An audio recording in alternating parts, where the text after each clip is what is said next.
Kepada sidang jemaat yang dikasihi Tuhan, sebelum masuk dalam ibadah, saya mengucapkan selamat sore. Shalom. Sejahtera Tuhan kiranya tetap dilimpahkan kepada kita semua. Sebelum kita memulai ibadah kita akan tundukkan kepala sedak untuk kita berdoa bersama.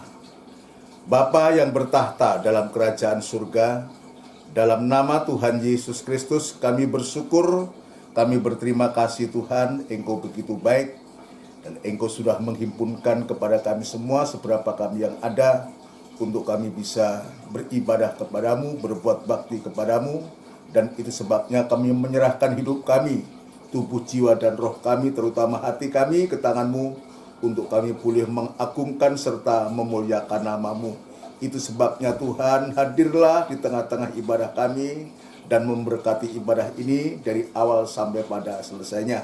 Namun demikian kami menyadari Tuhan, di saat kami beribadah, memuji, membesarkan nama-Mu, bahkan sampai pun mendengarkan firman-Mu, kuasa kegelapan tidak tinggal diam untuk mengganggu kami, dan itu sebabnya kami sehati panggil nama-Mu yang penuh kuasa, untuk mengusirkan segala pekerjaan setan itu di dalam nama Tuhan Yesus Kristus, darah Kristus yang berkuasa. Urapilah ibadah ini Tuhan, para pelayan-pelayan-Mu, Tuhan, semua yang terkait dalam ibadah ini, kiranya Tuhan memberkati dan memakai kami sekalian, semakin hari semakin heran Tuhan.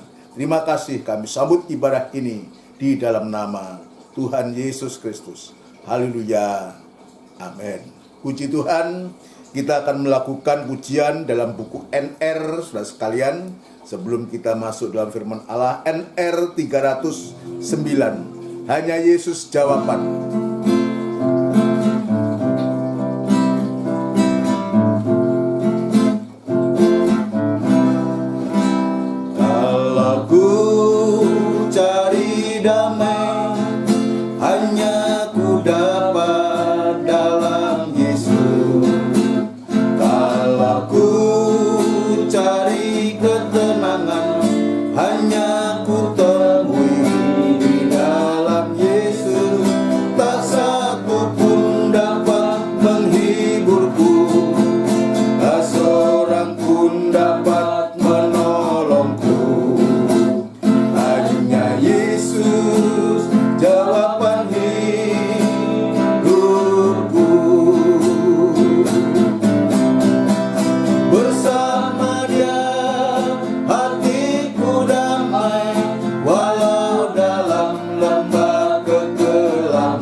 Bersama Dia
Yesuslah satu-satunya jawaban dari setiap masalah kita, dan itu sebabnya ketika kita dalam kesulitan, bahkan dalam lembah kekelaman sekalipun, ketika kita tidak bisa berharap kepada siapapun juga, biarlah pengharapan kita hanya kepada Tuhan. Justru di saat-saat semacam itu tidak ada pilihan lain, kita hanya bisa berharap, bersandar sepenuh kepada Tuhan, maka Tuhan pasti memberikan pertolongan kepada kita. Kita akan lanjutkan pujian kita untuk kita masuk dalam firman Tuhan dari NR 213. Ku dijangkaunya.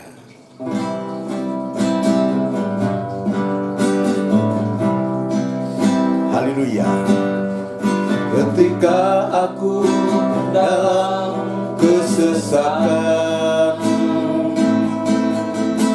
aku berseru pada Yesus. Aku teriak mohon pertolongan, dengarlah suaraku di baitnya. Ku dijangkaunya dari tempat tinggi, Dia melepaskanku dari musuh. Jadilah Tuhan perisai hidupku. Haleluya, pujilah Tuhanku. Ku dijangkaunya dari tempat tinggi, Dia melepaskanku dari musuh. Jadilah Tuhan perisai hidupku. Haleluya, pujilah Tuhanku. Betapa besar kasih setiamu, betapa besar kasih setiamu. Demi manusia kau berkorban, kau disalibkan, curahkan darahmu, untuk tebus semua dosa manusia. Ku dijangkaunya dari tempat tinggi, Dia melepaskanku dari musuh. Jadilah Tuhan perisai hidupku. Haleluya, pujilah Tuhanku. Ku dijangkaunya, ku dijangkaunya dari tempat tinggi, Dia melepaskanku dari musuh. Jadilah Tuhan perisai hidupku. Haleluya, pujilah Tuhanku. Ku dijangkaunya dari tempat tinggi, Dia melepaskanku dari musuh. Jadilah Tuhan perisai hidupku. Haleluya, pujilah Tuhanku. Bersama kita tundukkan kepala. Kami yakin dan kami percaya Tuhan, Engkau saat ini berada di tempat yang maha tinggi, tetapi Engkau sedang melihat kami dan pandangan-Mu sedang tertuju kepada kami untuk menjangkau kehidupan kami, untuk supaya kehidupan kami yang banyak mengalami kesesakan, banyak menghadapi masalah dan persoalan, dan bentuk apapun juga, Engkau siap untuk memberikan pertolongan kepada kami semua. Itu sebabnya Tuhan, biar Engkau membuka hati kami seluas-luasnya, supaya teguran dari firman-Mu, pernyataan kasih-Mu kepada kami, bahkan nasihat yang akan kami terima dari Engkau, biarlah Tuhan kami mensyukuri, kami boleh membuka hati dan menerima sepenuhnya. Dan kami yakin dan percaya Engkau tidak pernah bermaksud tidak baik, tapi sebaliknya Engkau bermaksud baik untuk memberikan pertolongan yang ajaib kepada kami Tuhan. Terima kasih sucikan hati kami, pikiran dan pandangan kami. Urapi firman-Mu dan urapi kami sekalian dalam pengurapan daripada Engkau sendiri. Kami juga berdoa Tuhan, gereja-gereja lain yang bersamaan beribadah semacam di tempat ini, dimanapun hamba-hamba-Mu bertugas dan tugas pelayanan, Engkau juga lawat, Engkau juga memberkati, Engkau memakai para hamba-hamba-Mu khususnya dan pemberitaan firman-Mu Tuhan, supaya seluruh sidang jemaat yang digembalakan boleh sungguh-sungguh mengalami lawatan daripada Engkau Tuhan. Terima kasih Bapa di surga, terima kasih hamba tetap berserah diri kepadamu, biar kemurahan dan belas kasihan-Mu tetap Tuhan nyatakan kepada hamba untuk mampu menyampaikan firman-Mu dengan benar dan murni Tuhan. Terima kasih Bapa, terima kasih kepada seluruh sidang jemaat-Mu Tuhan saat ini di rumah-rumah dan dimanapun berada. Tuhan, Engkau juga menolong, Engkau juga tetap memberikan kesetiaan, ketekunan untuk selalu merindukan perkataan-Mu. Terima kasih Bapa di surga, terima kasih. Sekarang Tuhan kami siap untuk mendengarkan firman-Mu. Di dalam nama Tuhan Yesus Kristus kami alaskan doa dan sembahyang kami. Haleluya. Amin. Puji Tuhan, saudara sekalian. Sebelum lanjut dalam pemberitaan firman Allah, saya mengucapkan sekali lagi selamat sore, shalom. Sejahtera Tuhan kiranya tetap dilimpahkan kepada kita. Kita bersyukur, kita berterima kasih dalam minggu-minggu ini, ya sepanjang minggu dan ibadah raya dan ibadah PA, Tuhan sudah memberkati, sudah melawat kita. Dan sekarang, saudaraku sekalian, ya ibadah doa penyembahan ini biarlah, ya pada saat ibadah doa penyembahan ini kita diarahkan oleh Tuhan. Ya, kita mau menerima firman Tuhan dengan rasa syukur. Apapun bentuk firman Tuhan itu, yang pasti Tuhan itu sangat mengasihi kita. Di hari-hari ini kita sedang memeriksa tentang kegunaan dari nubuat itu. Kegunaan dari nubuat itu yang pertama adalah untuk menghibur. Untuk menghibur. Ini kita sudah mendengar ya, di hari Minggu juga sebagian juga di ibadah PA hari Rebo, saudara sekalian. Dan sekarang ini kita masuk dalam bagian yang kedua, kegunaan dari firman nubuatan itu yang kedua, yaitu untuk menasehati. Jadi penting buat kita, kenapa kita membutuhkan nasihat? Kalau kita digambarkan sebagai seorang anak, maka anak yang dikasihi, yang disayang oleh orang tuanya itu, maka seorang bapak atau seorang ibu itu selalu saja dia akan memberikan suatu perhatian, baik lewat ucapan-ucapan ataupun tindakan-tindakan, setidaknya nasihat-nasihat yang baik sekalian untuk setiap anak-anaknya. Itu sebabnya jika saja orang tua yang nampak, yang kelihatan saja bisa dan sangat terbatas waktunya untuk kita bisa mendapatkan nasihat, saudaraku, apalagi kalau yang memberikan nasihat itu ataupun teguran ataupun ajaran itu ada Bapa yang baik, Bapa yang di surga. Memang itu nampaknya agak terlalu keras buat kita, tetapi tetap saja itu adalah kasih-Nya Tuhan. Coba kita akan membaca lebih dulu untuk mengawali ini dalam Ibrani pasal yang ke-12. Ibrani pasal yang ke-12. Ibrani pasal yang ke-12 kita akan membaca. Kita baca ayat yang ke-5 dan ke-6. Dan sudah lupakah kamu akan nasihat yang berbicara kepada kamu seperti kepada anak-anak? Ya, jadi Paulus ini dia mengingatkan sidang jemaat orang-orang Ibrani, dan sudah lupakah kamu akan nasihat yang berbicara kepada kamu seperti kepada anak-anak. Terus, Hai anakku, hei anakku, janganlah anggap enteng didikan Tuhan. lah, janganlah anggap enteng didikan atau nasihat Tuhan. Terus, Dan janganlah putus asa apabila engkau diperingatkannya. nah, janganlah putus asa apabila engkau diperingatkannya. Jadi ini harus menjadi satu patokan buat kita. Satu, Tuhan itu, Bapak yang baik itu, dia ingin rindu untuk supaya kemudian nanti anak-anak itu jadi anak yang baik, anak yang taat, anak yang dengar-dengaran, ya.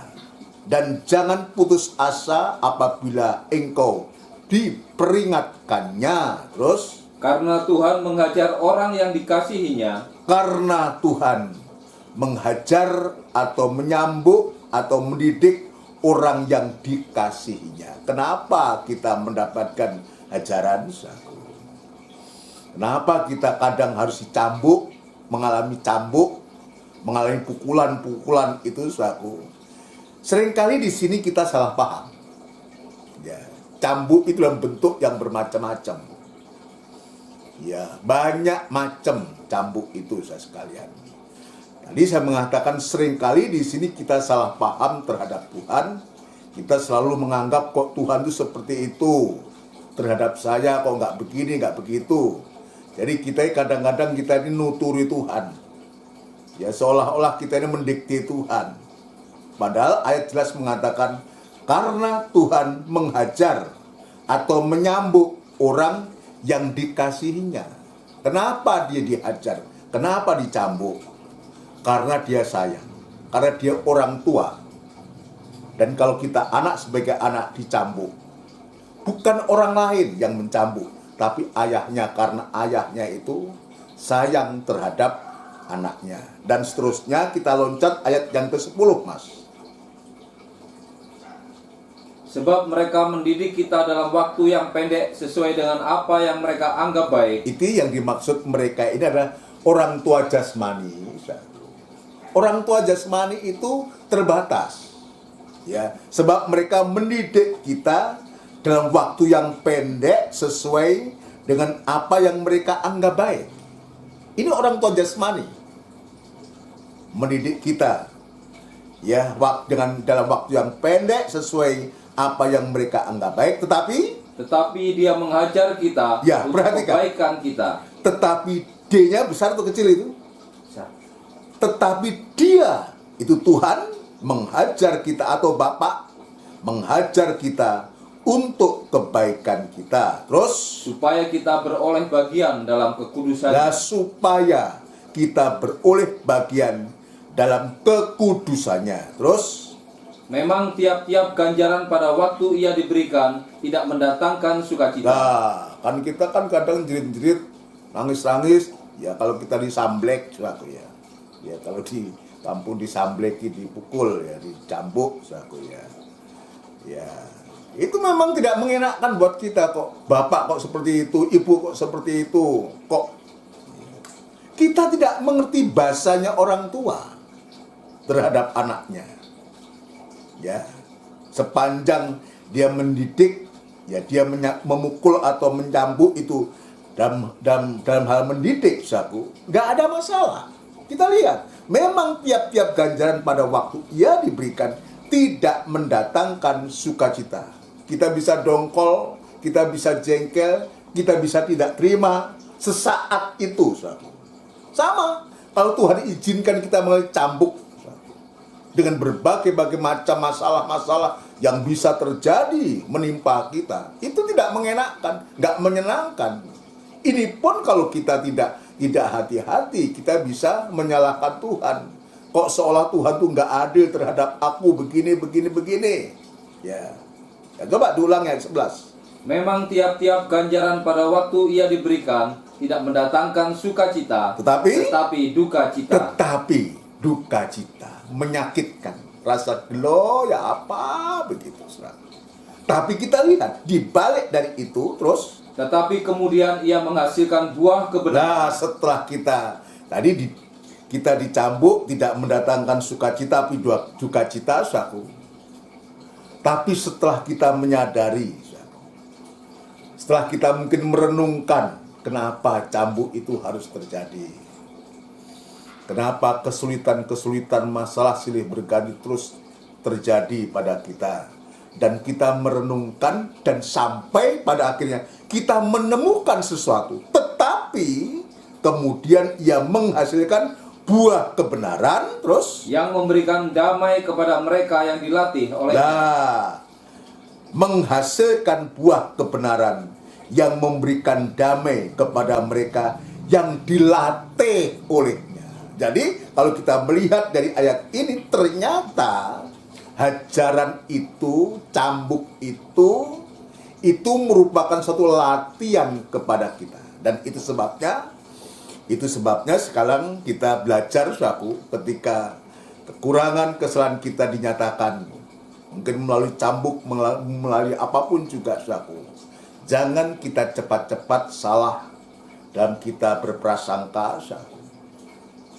Ya, berprasangka yang salah kepada Tuhan, tapi biarlah cambuk-cambuk itu kita terima dan kita renungkan, kita ambil hikmahnya, pasti kita akan menemukan sesuatu yang membuat hati itu damai, membuat kita itu nyaman, dan kita bisa melangkah dengan hati damai, maka kita pasti akan mengalami suatu pertolongan Tuhan. Jadi ini saudara sekalian, jadi ini penting buat kita, didikan dan nasihat itu. Itu sebabnya saudara sekalian, itu sebabnya kemarin dalam ibadah PA saya sudah memulai.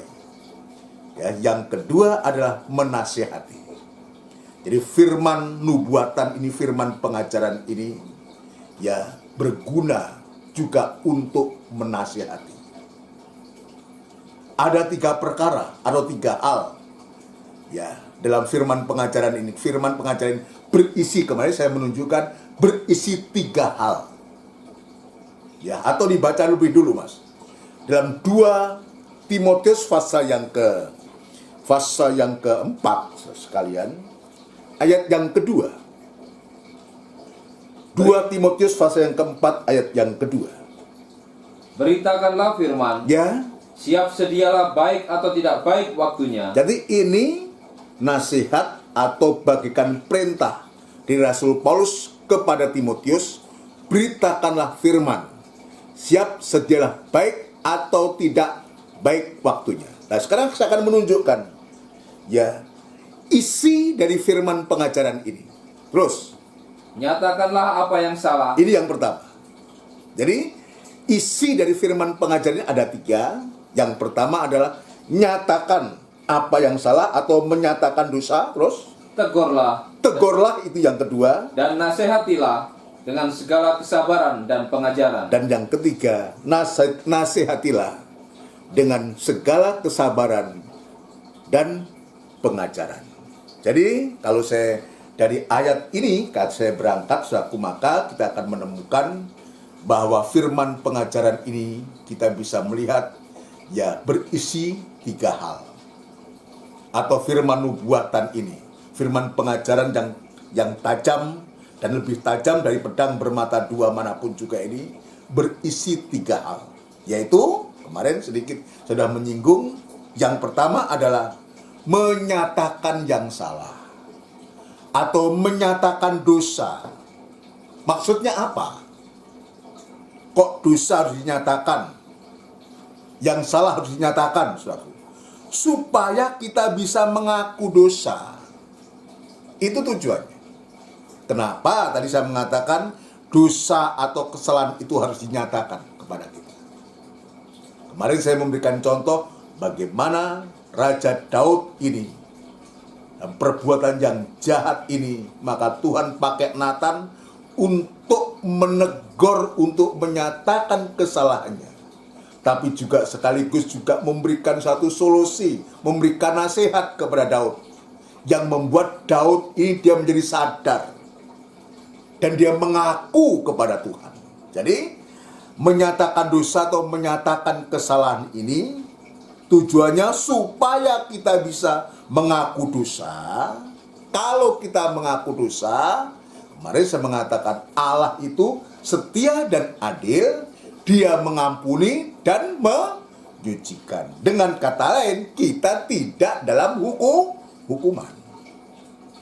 Kalau kita mengalami pengampunan, berarti kita tidak mengalami penghukuman. Itu sebabnya ada ayat lain mengatakan ada dosa yang mendatangkan maut, tapi juga ada dosa yang tidak mendatangkan maut. Dosa yang tidak mendatangkan maut adalah dosa atau kesalahan yang diakui ketika kesalahan dosa itu dinyatakan kepada kita. Ya, ketika dinyatakan kita mengaku, oh iya, aku berdosa, aku bersalah. Seperti Daud mengatakan, aku berdosa kepada Tuhan. Ini suatu pengakuan, saudara. Dan kita bisa melihat Nathan mengatakan, maka engkau tidak akan dihukum. Dia mengampuni dosamu dan engkau tidak akan mati. Nah, jadi ini penting sekalian. Ada dosa yang mendatangkan maut dan ada dosa yang tidak mendatangkan maut. Tadi saya mengatakan dosa yang tidak mendatangkan maut adalah dosa yang diakui ketika firman Allah menyatakan kesalahan kita. Ketika firman Allah menyatakan dosa-dosa kita dan kita sadar dan kita akui di hadapan Tuhan, maka ayatnya mengatakan dia setia dan adil dan dia pasti memberikan pengampunan kepada kita, bahkan menyucikan kita. Ya. Yang kedua adalah tadi dikatakan, ya disebutkan nyatakanlah apa yang salah. Yang kedua, tegurlah. Nah, enak nggak ditegur itu, saudara? Itu nggak enak. Biar kita jelas-jelas salah sekalipun, belum tentu kita itu mau dan bisa menerima ketika kita mendapatkan teguran. Biar kita mengatakan bror, atau Pak Gembala, atau Om. Kalau Om lihat saya salah, tegurlah. Coba, kalau sewaktu-waktu Gembala menegur, belum tentu. Langsung telinga merah. Sekalian. Nah ini tidak mudah. Tetapi ini yang harus dilakukan oleh Timotius. Nyatakan apa yang salah, baik atau tidak baik waktunya. Nyatakan apa yang salah, tegurlah. Tegurlah. Tujuannya apa, saudaraku? Supaya kita jangan mengulangi dosa itu lagi. Itu tujuannya, ditegur. Kok kamu mengulangi sih? Ya. Itu tujuannya, supaya kita jangan mengulangi dosa, tetapi berhenti berbuat dosa. Tidak mengulangi dosa, tapi kita berhenti berbuat dosa, alias kita bertobat. Tinggalkan kejahatan dan kembali kepada Tuhan. Jika kita mempertahankan dosa, ya kita tidak mau dan kita tetap mempertahankan dosa. Kemarin saya mengatakan dia sedang menipu diri sendiri dan kebenaran itu tidak ada. Berarti dosa itu tetap. Dosa itu tetap. Dosa itu tetap. Itu sebabnya biar pada saat sore malam hari ini dalam ibadah doa ini kita buka seluas-luas. Dia ingin menyatakan kasihnya kepada kita. Nah, kalau kita bisa menerima ketika dia menyatakan kekurangan kita, ketika dia menegur kita, kita terima. Maka datanglah yang ketiga, yang namanya nasihat. Ada nasihat. Kalau dia ditegur gini, itu luar biasa. Bukan memukul lalu ditinggal begitu, tidak. Dipukul iya, tapi dia juga membeban. Ya, dia memukul, tapi dia yang membeban juga. Dia bertanggung jawab. Dia melukai, tapi dia yang mengobati. Dia menegur seorang, melukai suatu. Membuat kita duka cita, bukan sukacita. Tadi Ibrani mengatakan.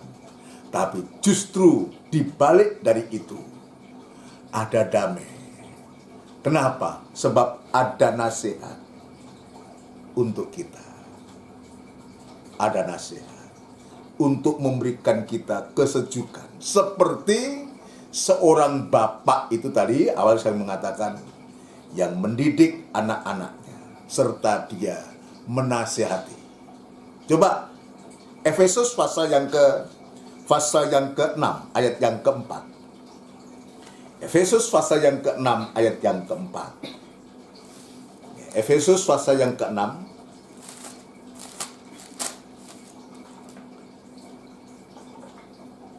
dan kamu bapak-bapak, nah ini, jadi ini nasihat kepada bapak-bapak, saudara sekalian. Ya, dan kamu bapak-bapak, terus janganlah bangkitkan amarah di dalam hati anak-anakmu, ya. tetapi didiklah mereka di dalam ajaran dan nasihat Tuhan. Nah, ini kepada bapak jasmani.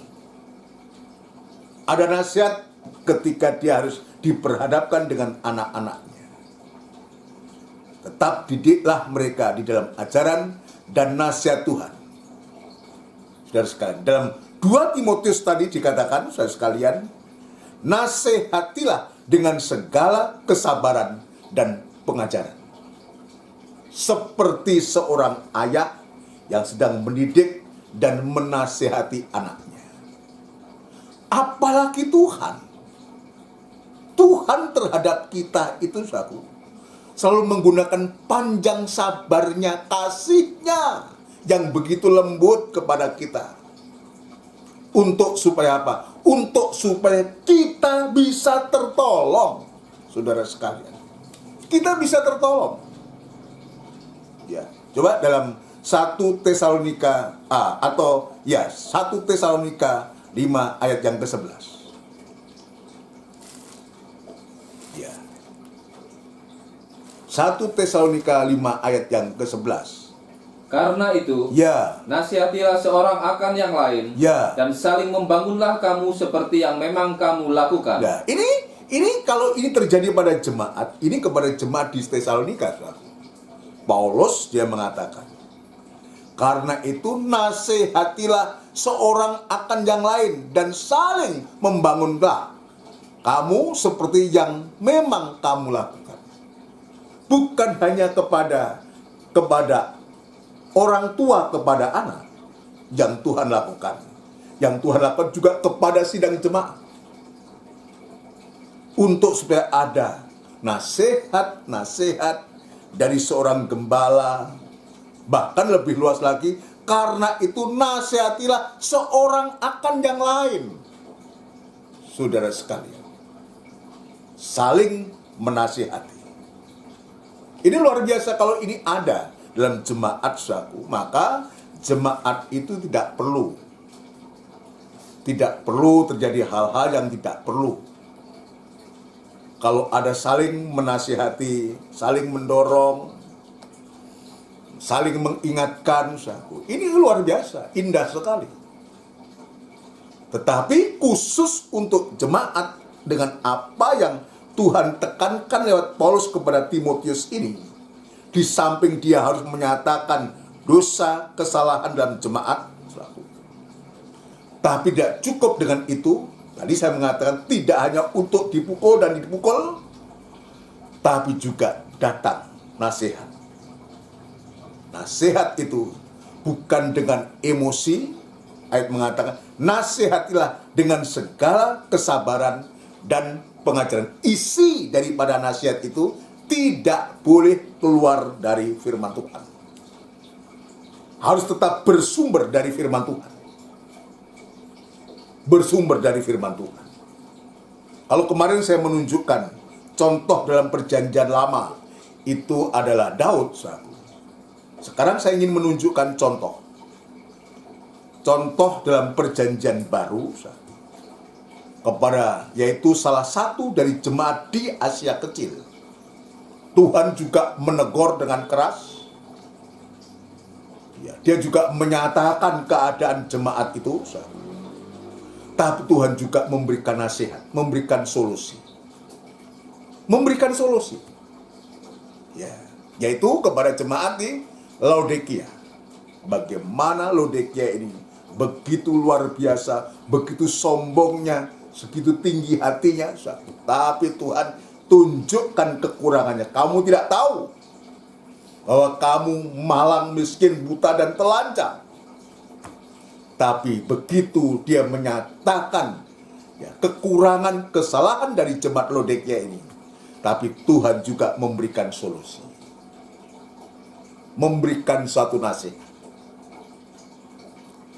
Nah, inilah caranya Tuhan itu terhadap kita. Itu sebabnya tadi saya mengatakan firman pengajaran ini berisi 3 hal. Yang pertama, menyatakan dosa, menyatakan kesalahan kita, menegur dengan keras dosa kita, dan yang ketiga, dia juga memberikan nasihat. Sekarang saya akan bawa masuk kepada Wahyu pasal yang ketiga. Wahyu pasal yang ketiga.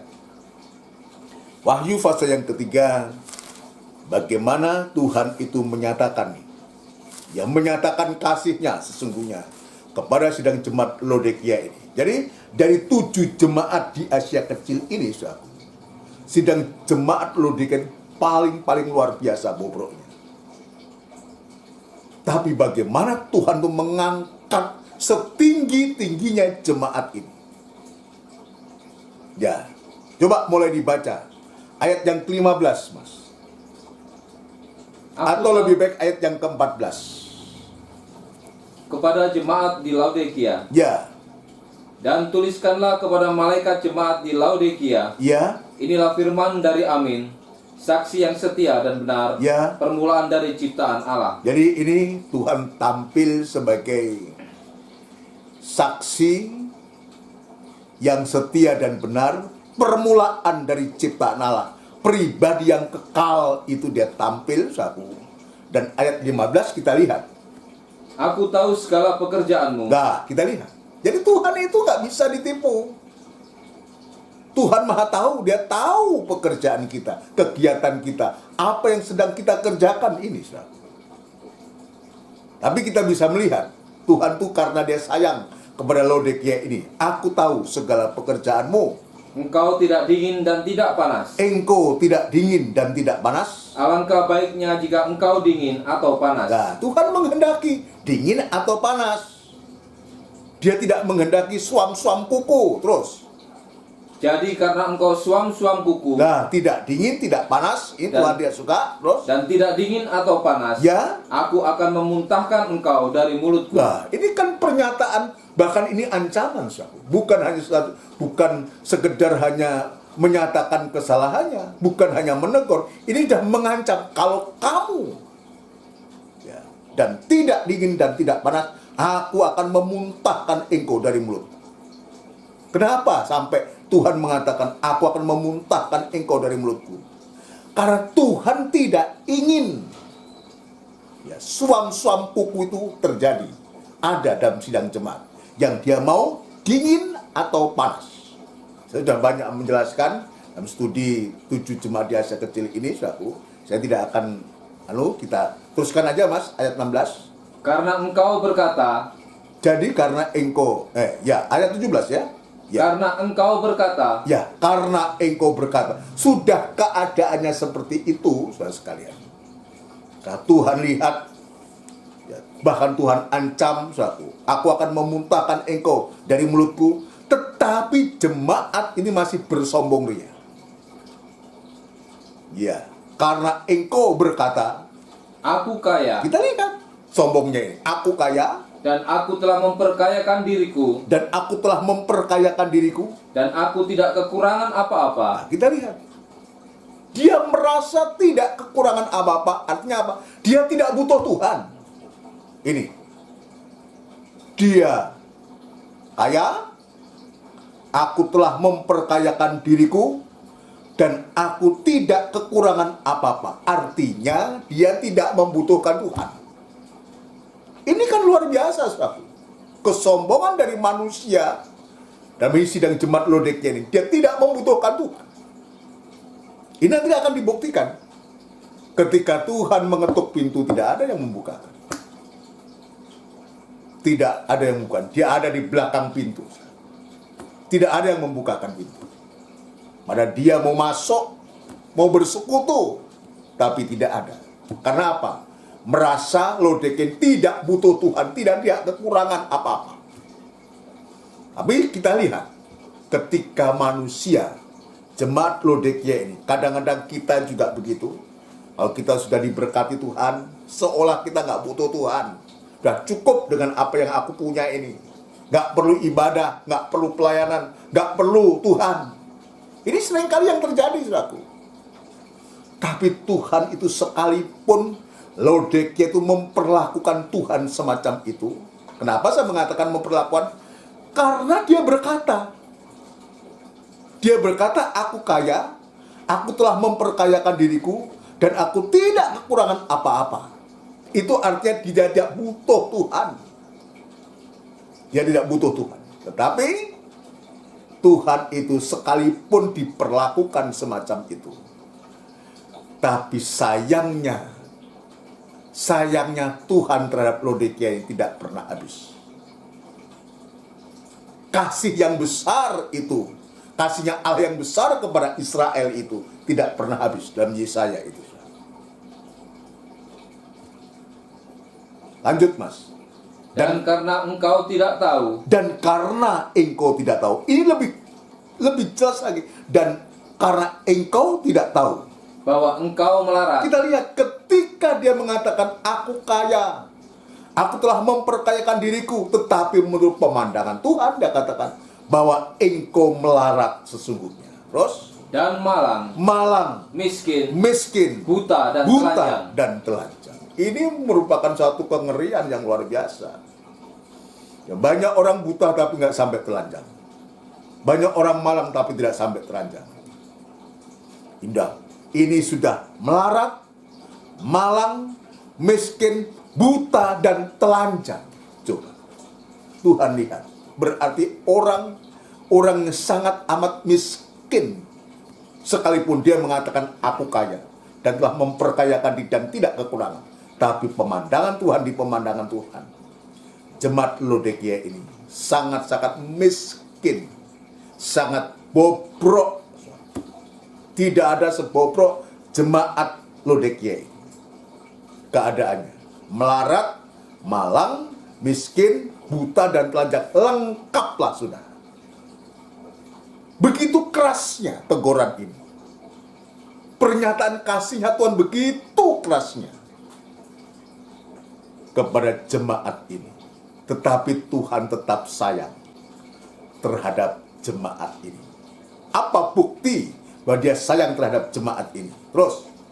Maka aku menasihatkan engkau. Ini kita lihat.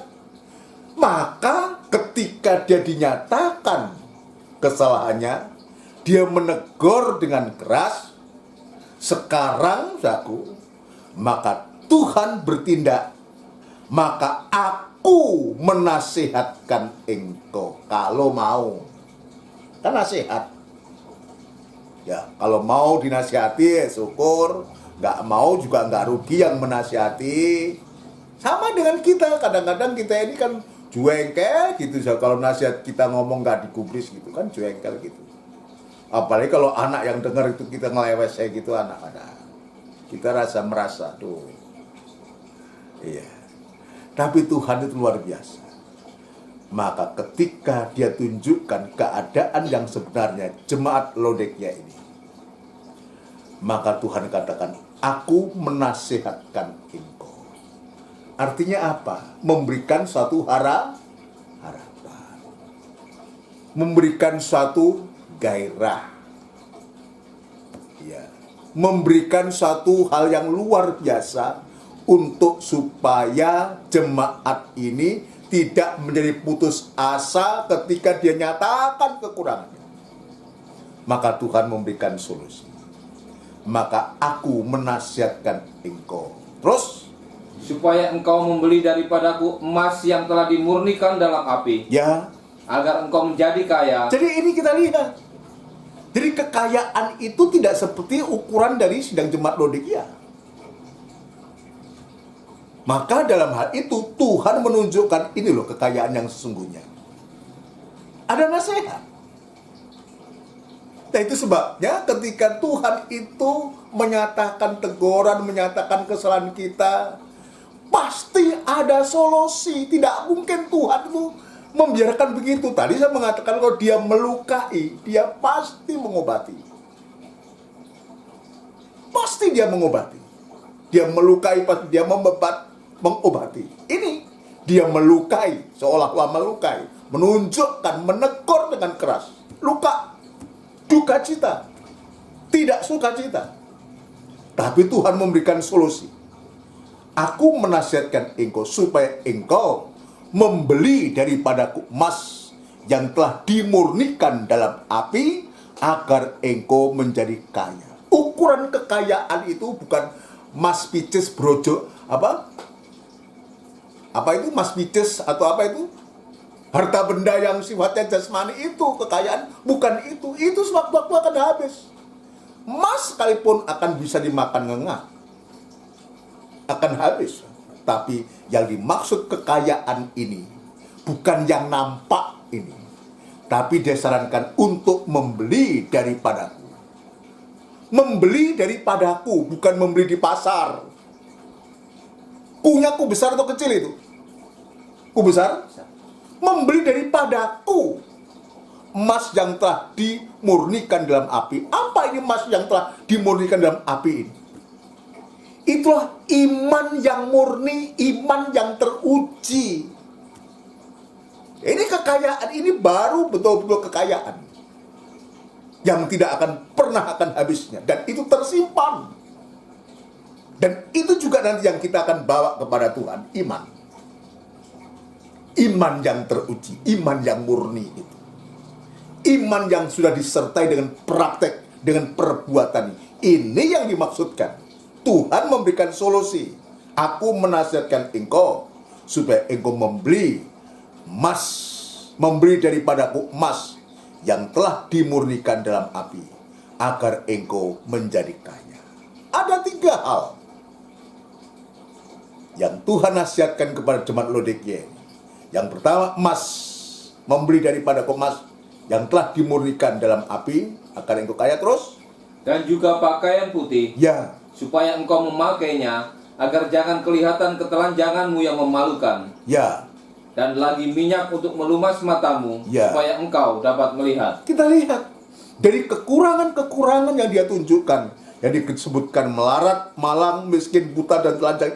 Tuhan menasihatkan untuk supaya dari kekurangan-kekurangan Tuhan tutup. Yang pertama, untuk menjadi kaya, beli emas daripadaku, supaya kamu menjadi kaya. Yang kedua adalah juga pakaian putih, supaya engkau memakainya, agar jangan kelihatan ketelanjanganmu yang memalukan.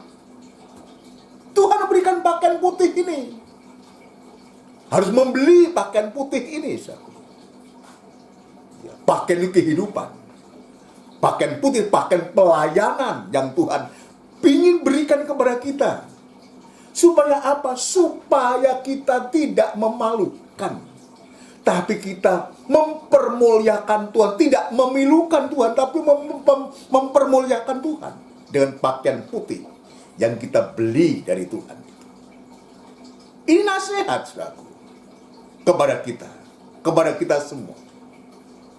Ya, untuk supaya kita betul-betul. Yang keempat, yang ketiga tadi, untuk supaya kita tidak menjadi buta, maka kita diminta untuk membeli. Dan lagi minyak untuk melumas matamu, supaya engkau dapat melihat. Ya, apa artinya kita mempunyai segala sesuatu kalau ternyata kita buta?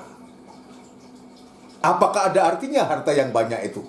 Gak ada artinya. Apakah ada artinya mobil yang mewah itu? Tidak ada artinya. Pertanyaannya, apa yang dibutuhkan oleh seorang buta? Ya. Tuhan Yesus kepada Bartimius, Tuhan mengatakan, apa yang ingin aku perbuat untukmu? Ya. Apa yang ingin aku perbuat untukmu? Bartimius dia tidak mau, Tuhan aku minta mobil, tidak. Tuhan aku minta uang yang banyak, tidak. Kebutuhan dari orang buta hanya satu. yaitu untuk supaya bisa melihat. Maka minyak itu harus dioleskan. Urapan Roh Kudus itu, firman dan urapan Roh Kudus itu harus kita nikmati, kita rasakan sampai membuka mata hati kita untuk kita bisa melihat perkara-perkara surga. Saudara sekalian, sampai kita bisa melihat perkara-perkara surga. Ini luar biasa yang Tuhan inginkan kepada kita. Dia menasihati. Kendati pun kita ada kekurangan, ada kesalahan, ada kejatuhan-kejatuhan, iya. Tapi biarlah ketika kesalahan kita, kejatuhan kita, dosa kita dinyatakan, mungkin ditegur dengan keras, biar kita terima. Biar kita terima. Tadi dari Ibrani, dia mendidik kita. Bapak jasmani itu hanya terbatas, tapi Bapak di surga itu, dia akan mendidik kita. Sampai sewaktu-waktu betul-betul kita, ya, disebutkan Alkitab kita dididik sampai menjadi sempurna. Seperti dia sempurna adanya. Coba ayat yang ke-19, Mas. Apa yang dikatakan itu? Barang siapa kukasihi. Nah, jadi apa yang diucapkan oleh Tuhan, pernyataan Tuhan terhadap jemaat Laodikia ini, sekalipun begitu kerasnya dia menyatakan kekurangannya, menegur dengan kerasnya itu, ternyata ayat 19, barang siapa ku kasihi, artinya ternyata pernyataan Tuhan terhadap Laodikia ini adalah wujud kasihnya. Barang siapa ku kasihi. Terus? Ia kutegur dan kuhajar. Ia kutegur dan kuhajar. Sebab itu relakanlah hatimu dan bertobatlah. Sebab itu relakanlah hatimu dan bertobatlah. Ini yang Tuhan mau. Ini bukti bahwa kita sedang dikasihi Tuhan. Jangan kita berprasangka yang buruk. Tadi awal saya mengatakan, jangan. Tuhan itu luar biasa kepada kita. Dia selalu ingin menyatakan pertolongannya kepada kita. Ya, biar apa yang terjadi pada sidang jemaat Laodikia ini menjadi suatu pelajaran. Mungkin dari sisi yang lain kita merasa, karena sudah merasa. Orang merasa itu kan sebetulnya apa? Baru merasa, belum tentu iya. Merasa. Rumangsa sugih, padahal enggak sugih. Bisa. Rumangsa pinter, padahal ora pinter. Tetapi Tuhan itu tahu. Tuhan menunjukkan apa adanya. Dia menunjukkan apa adanya bukan untuk mempermalukan jemaat Laodikia. Tidak.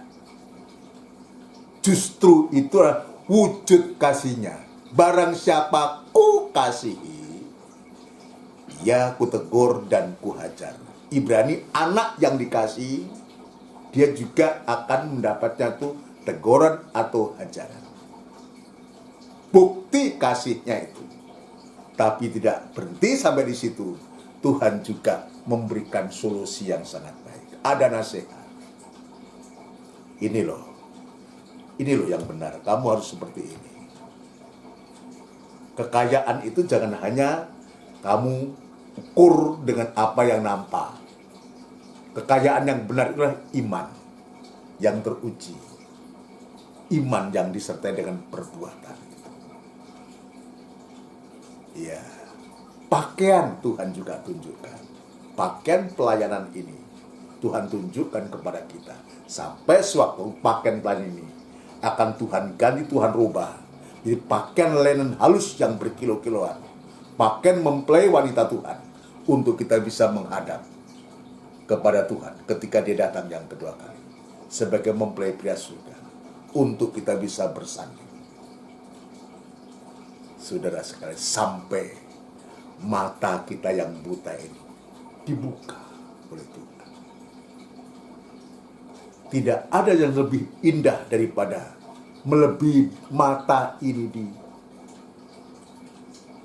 dibuka oleh Tuhan. Untuk kita bisa melihat keajaiban Tuhan, melihat kebesaran Tuhan, melihat keagungan Tuhan yang Tuhan sedang nyatakan dalam sidang jemaat Laodikia, dan sekarang yang sedang Tuhan nyatakan kepada kita. Tuhan sedang menunjukkan kasih-Nya kepada kita. Kita baca ayat yang terakhir, saudara sekalian. Mazmur pasal 73.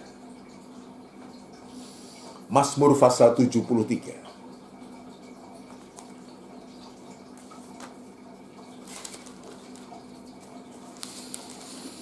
Mazmur pasal 73.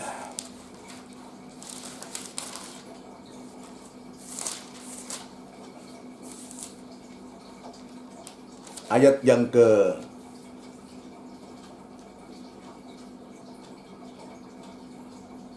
ke-20 lebih baik misalnya ayat 24, tapi tidak mengapa. Ayat 20 mulai.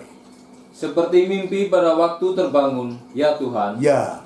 Pada waktu terjaga, rupa mereka kau pandang hina. Terus. Ketika hatiku merasa pahit dan buah pinggangku menusuk-nusuk rasanya, Ya. aku dungu dan tidak mengerti.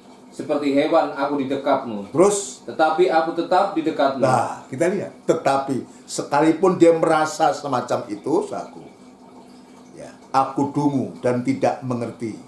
Seperti hewan aku di dekatmu. Tetapi aku tetap di dekatmu. Terus. Engkau memegang tangan kananku. Engkau memegang tangan kananku. Dengan nasihatmu engkau menuntun aku. Dengan nasihatmu. Apa nasihatmu besar yaitu? Dengan firmanmu, dengan nasihatmu, engkau menuntun aku. Dan kemudian engkau mengangkat aku ke dalam kemuliaan. Dan kemudian engkau mengangkat aku ke dalam kemuliaan. Jadi Tuhan sampai sejauh itu. Dia tidak bermaksud buruk. Kalau dia menyatakan kekurangan kita, bahkan menegur kita, bukan untuk menghancurkan kita. Kalau kita melihat ini, dengan nasihatmu engkau menuntun aku. Dituntun, diarahkan, dibawa oleh Tuhan. Dengan nasihatmu engkau menuntun aku. Dan kemudian engkau mengangkat aku ke dalam kemuliaan. Ini kan dasar. Itu sama dengan firman itu menuntun. Menuntun kita. Agar kita supaya tetap hidup dalam kebenaran dan kesucian. Jadi menuntun kita ini dengan nasihatmu engkau menuntun aku, tujuannya untuk sebagai tetap hidup dalam kebenaran dan kesucian Tuhan. Ini yang Tuhan tunjukkan. Kemudian engkau mengangkat aku ke dalam kemuliaan. Artinya kita tetap hidup benar dan suci. Juga sekaligus tuntunan tangan Tuhan itu sekaligus mengangkat kehidupan kita, memberikan jalan keluar dari segala masalah dan persoalan kita, sehingga kita mengalami nyaman, mengalami ringan, ya, tidak ada beban, karena Tuhan yang mengambil alih, mengangkat kehidupan kita.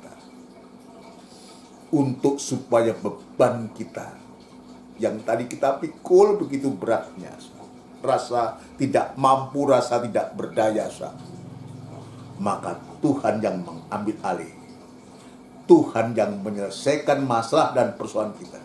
Kemudian engkau mengangkat aku ke dalam kemuliaan. Dalam suasana kematian, maka Tuhan juga mengalihkan kita dalam suasana kebangkitan.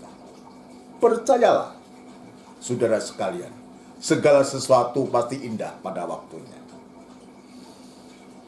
Kalau kita betul-betul kita tetap dalam kesucian, dalam kebenaran dan kesucian Tuhan, ya, dengan nasihatmu engkau menuntun aku untuk supaya kita tetap dalam kebenaran dan kesucian sekalian. Pasti sewaktu-waktu Tuhan akan menyatakan pertolongan kepada kita, mengangkat kehidupan kita untuk menyelesaikan segala sesuatu yang menjadi beban kita, yang menjadi tanggungan kita. Ya, lebih daripada itu, Tuhan akan memberikan damai, memberikan iman yang murni, memberikan pakaian pelayanan kita, sampai membuka mata kita untuk kita bisa melihat perkara-perkara yang di atas. Ini lebih daripada semua. Kalau demikian satu, maka sesungguhnya benar-benar kita akan mengalami suatu pertolongan Tuhan. Dan Tuhan tidak pernah membiarkan kita. Dan Tuhan tidak pernah menipu kita. Percayalah, saya sangat percaya itu. Semua ada waktunya Tuhan, ada saatnya Tuhan. Mari saya mengatakan sabar untuk supaya kita tidak bersungut-sungut dalam kita menghadapi, saat menghadapi pencobaan, menghadapi tantangan. Sabar untuk supaya kita tidak kecewa dan tinggalkan Tuhan. Tapi juga sabar punya pengertian menunggu saatnya Tuhan. Menunggu saatnya Tuhan. Artinya ketika kita menunggu saatnya Tuhan, sambil kita bisa mengoreksi diri. Dan kalau ternyata kita ada kekurangan, kesalahan, kita akui di hadapan Tuhan dan kepada sesama, maka juga pertolongan itu pasti akan kita alami semua. Amin, saudara sekalian. Puji Tuhan, mari kita akan akhiri ibadah kita ini dengan kita melakukan pujian dari NR 216. Roh Kudus. 216.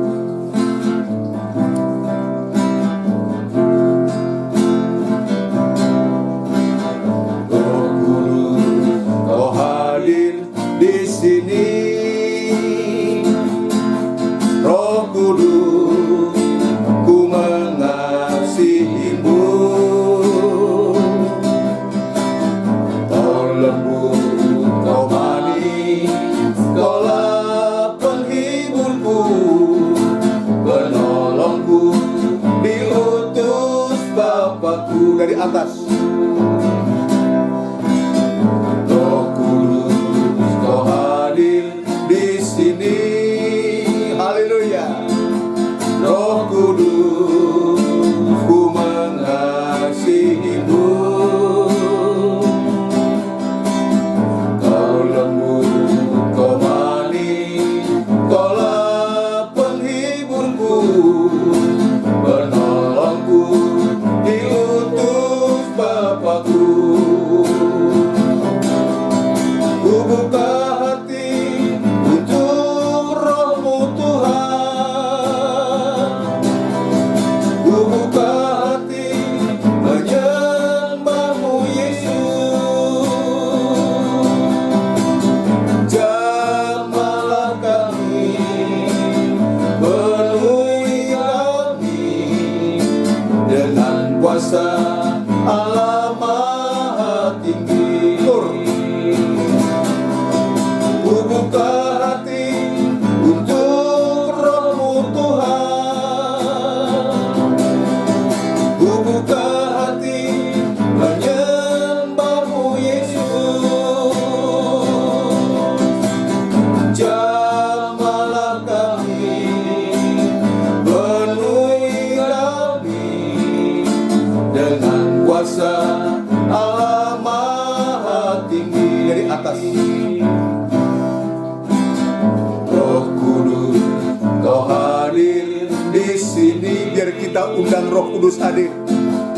Roh Kudus, Ku mengasihi-Mu. Kau lembut, Kau manis. Kau lembut, Kau manis, Kaulah penghiburku, penolongku, diutus Bapakku. Ku buka hati untuk Roh-Mu Tuhan. Ku buka hati menyembah-Mu Yesus.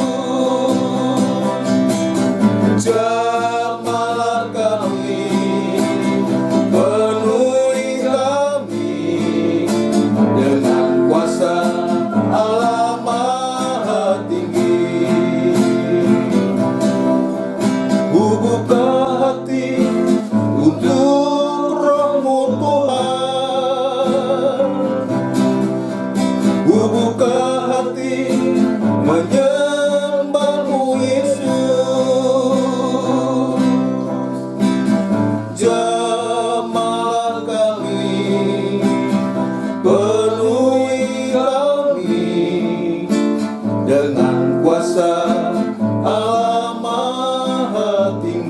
Sekali lagi dengan setengah suara, Mas Didi tadi berdoa.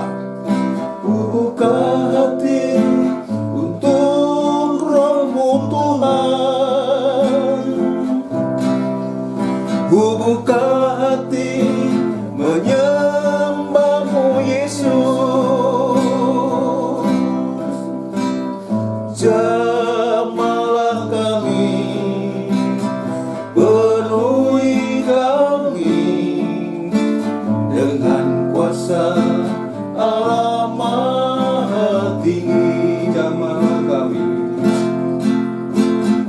jamahlah kami, penuhi kami dengan kuasa Allah Maha Tinggi. Sekali lagi, jamahlah kami, jamahlah kami, penuhi kami dengan kuasa Allah Maha Tinggi.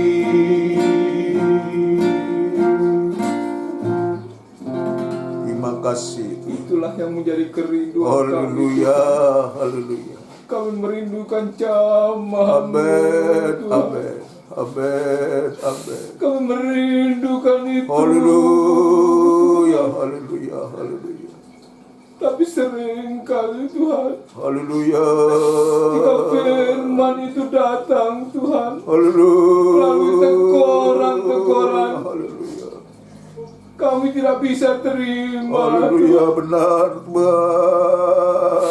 Bahkan kami sering kali menyangkal Engkau Haleluya. Tuhan. Haleluya. Mohon ampun. Haleluya, haleluya.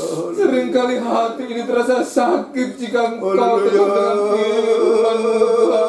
Haleluya. Mohon ampun Tuhan. Haleluya. Padahal di dalam firman-Mu itu ada nasihat-nasihat yang mampu mengobati sakit hati kami Tuhan. Terima kasih, terima kasih. Terima kasih pada malam hari ini Tuhan. Kau sudah ingatkan kami Tuhan, Terima kasih Tuhan. bahwa hanya Engkau yang mampu mengobati sakit hati kami Terima Tuhan. kasih. Ya Rabbi, ya Rabbi, ya Rabbi. Bahwa Engkau lah yang dapat menjadi obat dalam setiap sakit penyakit dalam kehidupan kami Tuhan. Terima kasih. Terlebih sakit rohani Tuhan. Terima kasih. Haleluya. Haleluya, haleluya, haleluya. Sungguh baik Engkau pada malam hari ini Tuhan. Terima kasih. Engkau mau tunjukkan kesalahan-kesalahan Haleluya, kami Tuhan. haleluya, haleluya. Tetapi Engkau juga tidak membiarkan kami begitu saja dengan kesalahan-kesalahan yang telah kami perbuat Tuhan. Haleluya. Engkau memberikan jalan keluar dalam setiap permasalahan yang kami hadapi Tuhan. Amin. Kami merasakan itu Tuhan. Kami sangat merasakan itu Tuhan. Haleluya, haleluya. Tanpa Engkau kami tidak akan sanggup menjalani ini semua Terima Tuhan. kasih. Di masa-masa yang begitu sulit ini Tuhan, Haleluya. Engkau masih memberikan kekuatan kepada kami untuk bisa melangkah Tuhan, Haleluya. untuk kami bisa berjalan Tuhan, Haleluya. dan kami akhirnya akan mendapatkan kemenangan Tuhan. Amin. Itulah janji yang Engkau berikan atas kehidupan kami. Terima kasih Tuhan, terima kasih. Terima kasih. Hanya ucapan terima kasih yang dapat kami Haleluya. berikan kepada Engkau Terima Tuhan, kasih. atas segala kebaikan-kebaikan selama ini Haleluya. Tuhan. Terima Terima kasih kasih. Tuhan untuk Bapak Gembala kami, Bapak Haleluya. Thomas. Kau berikan kesehatan yang prima Tuhan. Terima Kau berikan kasih. kesehatan yang sempurna Tuhan, Haleluya. agar kami domba-dombanya dapat tergembala dengan Terima baik kasih. melalui pengajaran firman yang Terima diberitakannya kasih, Tuhan. Tuhan. Kau Terima bukakan Tuhan firman-Mu kepada Haleluya. Bapak Gembala kami Tuhan. Kau berikan Terima kasih. urapan-urapan yang lebih Terima lagi kasih. Tuhan, agar apa yang Terima disampaikannya benar-benar firman yang suci dan murni Haleluya. Tuhan. Haleluya. Terima kasih Tuhan. Terima kasih, Tuhan. Untuk kami sidang jemaat Terima Tuhan, kasih, walaupun kami tidak dapat berkumpul satu dengan yang Haleluya. lain, kiranya Engkau masih memberikan rasa satu Terima kesatuan ke kasih. dalam kami semua Tuhan, Haleluya. agar kami semua bisa saling mendoakan di Amin, dalam Tuhan. Engkau Tuhan. Terima kasih. Terima kasih Tuhan, terima kasih. Terima kasih. Dan di dalam nama Tuhan Yesus Haleluya. Kristus kami perahaskan doa dan permohonan kami. Terima kasih, Tuhan. Haleluya. Amin. Amin. Puji Tuhan, saudara sekalian. Sedikit perlu saya menambahkan, ada yang kurang tadi saudara sekalian, yang mohon perhatiannya, sabar. Kepada jemaat Laodikia yang tadi saya katakan itu sangat terpuruk dan sangat bobrok itu, tetapi ketika firman itu datang dan Tuhan itu sungguh luar biasa dalam ayat yang ke-21 dia katakan, barang siapa menang, ia akan kududukkan bersama-sama dengan aku di atas tahtaku, sebagaimana aku pun telah menang dan duduk bersama-sama dengan Bapakku di atas tahtanya. Siapa bertelinga, hendaklah ia mendengarkan apa yang dikatakan Roh kepada jemaat-jemaat. Artinya, dalam begitu jatuhnya Laodikia ini, tapi Tuhan angkat setinggi-tingginya sampai bisa duduk bersama-sama Tuhan.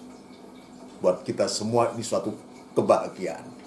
Itu sebabnya biar kita mensyukuri dengan apa yang Tuhan sudah nyatakan kepada kita. Untuk jadwal ibadah kita sekalian, nanti kita akan kembali pada ibadah raya hari Minggu jam 5:30 sore tepat, yang nanti dilanjutkan pada ibadah PA pada hari Rebu jam 5:30 sore tepat, dan dilanjutkan pula ibadah doa penyembahan seperti sekarang ini hari Kamis jam 5:30 sore tepat. Mohon perhatiannya untuk kita semua. Bagi saudara yang tidak dalam grup ini, saudara sekalian, perlu untuk saudara juga mengetahui, saya juga men-sharekan ke saudara kita ke WA pribadi ke nomor-nomor pribadi dari saudara kita itu kita kirimkan semua. Jadi hampir seluruh jemaat yang punya Android mendapatkan juga siaran tunda ini semua, baik yang ada di Trilorejo, ada di Pondok Chandra, baik yang ada di Gunung Sari, dengan saudara kita yang tidak dalam grup, semua mendapatkan. Tujuannya untuk supaya betul-betul firman penggembalaan ini menggembalakan kita semua. Kita tidak terpisahkan, sekalipun secara fisik kita belum bisa bertemu, tapi firman penggembalaan ini akan tetap mempersatukan, menyatukan kita semua. Dan itu sebabnya doa-doa kita tetap naikkan kepada Tuhan sejauh mana Tuhan berkehendak untuk semuanya ini. Tapi yang pasti Tuhan akan memberikan waktu yang indah pada waktunya, memberikan sesuatu yang indah tepat pada waktunya. Kita terus berdoa. Nanti kita berdoa untuk seluruh sidang jemaat semua yang ada, sudah kita yang juga yang sepuh, yang dalam kelemahan tubuh, ibadah-ibadah kita doakan. Mari kita akhiri ibadah kita dengan kita menerima doa berkat. Kita tundukkan kepala. Bapa yang bertahta dalam kerajaan surga, dalam nama Tuhan Yesus, Engkau sudah melawat kami, bahkan Engkau sudah memberkati kami. Biar berkat-Mu tetap dalam hati kami dan menjadi iman, dan kami boleh praktekkan dalam kehidupan sehari-hari yang membawa kehidupan kami lebih hari lebih tekun lagi, untuk kami bisa beribadah, bisa melayani Engkau dimanapun saat ini kami sidang jemaat-Mu berada, Tuhan. Terima kasih Bapa, terima kasih Tuhan. Berkatilah sidang jemaat-Mu dan nikah, rumah tangga, usaha, pekerjaannya, kesulitan-kesulitan yang sedang dihadapi oleh jemaat-Mu semua, ya Tuhan juga memberikan jalan keluarnya. Terima kasih Tuhan. Yang lemah, ya Tuhan kuatkan. Yang sakit, Tuhan jamah dan sembuhkan. Orang-orang tua kami tetap memberikan semangat, memberikan hati yang merindukan Engkau juga kepada kami sekalian, Tuhan. Terima kasih ibadah-ibadah yang Tuhan sudah sediakan kepada kami. Senantiasa Engkau memberkati, memberikan pembukaan firman-Mu untuk kebutuhan sidang jemaat-Mu. Tetap memberikan kerinduan kepada seluruh sidang jemaat-Mu untuk selalu merindukan Engkau, merindukan firman-Mu, Tuhan. Terima kasih Bapa di surga. Terima kasih segala pekerjaan setan yang coba mengganggu sidang jemaat-Mu dimanapun saat ini berada. Tuhan sehati untuk panggil nama-Mu yang penuh kuasa, mengusirkan segala pekerjaan setan itu di dalam nama Tuhan Yesus Kristus, darah Kristus yang berkuasa. Terima kasih Tuhan. Terima kasih bangsa dan negara kami, Republik Indonesia yang kami cintai. Tuhan, Engkau senantiasa juga memberkati, memberikan kekuatan, memberikan kemampuan, hikmat, akal budi Tuhan kepada para pemimpin-pemimpin kami, khususnya Bapak Presiden, Wakil Presiden, para menteri yang ada, pejabat negara di pusat sampai pun di daerah-daerah. Tuhan, Engkau tolong, Engkau berkati, berikan kemampuan untuk mampu mengatasi apa yang sedang terjadi, dihadapi, dialami oleh bangsa kami, juga dihadapi, dialami oleh bangsa-bangsa di seluruh dunia ini Tuhan. Terima kasih Tuhan, terutama Tuhan memberikan damai sejahtera-Mu, jauhkan dari permusuhan, dari pertengkaran, dari percekcokan, dari hal-hal yang tidak berkenan di hadapan Engkau. Terima kasih Tuhan, terima kasih. Sebentar kami akan berpisah, mungkin juga ada yang masih beraktivitas atau beristirahat malam. Tuhan, kami menyerahkan hidup kami, tubuh, jiwa, dan roh kami ke tangan-Mu. Terima kasih Tuhan, terima kasih. Biar berkat-Mu dan damai sejahtera-Mu dalam persekutuan Allah Bapa, Sang Putra, dan Roh Kudus yang sepenuhnya di dalam nama Tuhan Yesus Kristus. Haleluya. Amin. Selamat malam. Tuhan memberkati kita semua. Haleluya.